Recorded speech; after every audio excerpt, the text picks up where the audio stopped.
America में हो सकता है भारतीय मूल के व्यक्ति का शासन। तुर्की में तबाही का मंजर। तुर्की के बाद न्यूजीलैंड में कुदरत का कहर। क्या है चीन की नई साजिश? पाकिस्तान का दिवालिया। ब्रिटेन में भारतीय मूल के प्रधानमंत्री के बाद अमेरिका का राष्ट्रपति भी भारतीय मूल का हो सकता है। 2024 में अमेरिका में होने वाले राष्ट्रपति पद के चुनाव के लिए दक्षिण कैरोलिना की पूर्व गवर्नर और संयुक्त राष्ट्र की पूर्व राजदूत निकी हेली ने अपनी उम्मीदवारी की घोषणा कर दी है। द एसोसिएटेड प्रेस की एक रिपोर्ट के मुताबिक उनके ऐलान से साल 2024 के रिपब्लिकन पार्टी की ओर से नामांकन में पूर्व राष्ट्रपति डोनाल्ड ट्रंप के लिए वो एक बड़ी चुनौती बन गई हैं। पिछले कुछ दिन तुर्की के लिए अच्छे नहीं रहे। ये कुछ दिन शायद तुर्की में रहने वाले लोग कभी नहीं भूलेंगे। 7.8, 7.6 और 6.0 की तीव्रता से आए विनाशकारी भूकंप ने तुर्की के हालात बदल कर रख दिए हैं। इस भूकंप में 4000 से ज्यादा लोग मारे गए और अनगिनत लोग बेघर हो गए। ऐसे माहौल में तुर्की से ऐसी कई सारी तस्वीरें सामने आई जिन्हें देखकर दुनिया के रोंगटे खड़े हो गए। तुर्की की मदद के लिए सबसे पहले भारत आगे आया और एनडीआरएफ की कई सारी टीमें तुर्की के लिए रवाना कर दी गई। इस मौके पर तुर्की ने भी भारत को धन्यवाद कहा।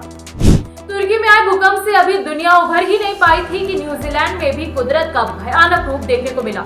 न्यूजीलैंड में 15 फरवरी को 6.1 तीव्रता का भूकंप आया। ये झटके ऐसे समय में आए जब न्यूजीलैंड पहले से ही चक्रवात गैब्रियल के कारण हुई आपदा से जूझ रहा है। न्यूजीलैंड में भारी बारिश और तेज हवाओं की वजह से 40,000 से ज्यादा घरों की बिजली गुल हो गई और सैकड़ों सड़क उड़ानें भी रद्द कर दी गई। न्यूजीलैंड सरकार ने तूफान के बाद राष्ट्रीय आपातकाल की घोषणा करी। बता दें कि न्यूजीलैंड के इतिहास में ये तीसरी बार है जब राष्ट्रीय आपातकाल की घोषणा करी गई है। अपने काले कारनामे को लेकर एक बार फिर से चीन का नाम सामने आया है। रिपोर्ट में कहा गया है कि चीन ने भारत समेत कई सारे देशों को टारगेट करते हुए जासूसी गुब्बारे संचालित कर इन देशों की सैन्य जानकारियां जुटाई हैं। रिपोर्ट में कहा गया है कि जिन देशों में चीन की रुचि है, इनकी जासूसी के लिए पीपल्स लिबरेशन आर्मी जासूसी गुब्बारों का इस्तेमाल करती है। अमेरिका के राष्ट्रपति जो बाइडेन के आदेश के बाद अमेरिकी सेना ने इसको निशाना बनाया है। इस बार अमेरिका कनाडा बॉर्डर के ऊपर इस गुब्बारे को देखा गया था। पिछले एक हफ्ते में ही इस तरह के 4 मामले सामने आ चुके हैं।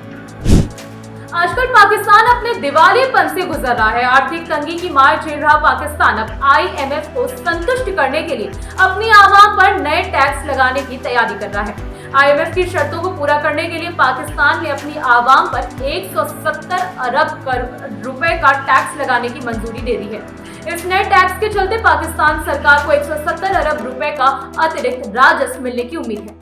पाकिस्तान सरकार की तरफ से उठाए गए कदम को IMF की तरफ से रखी गई शर्त के तौर पर देखा जा रहा है।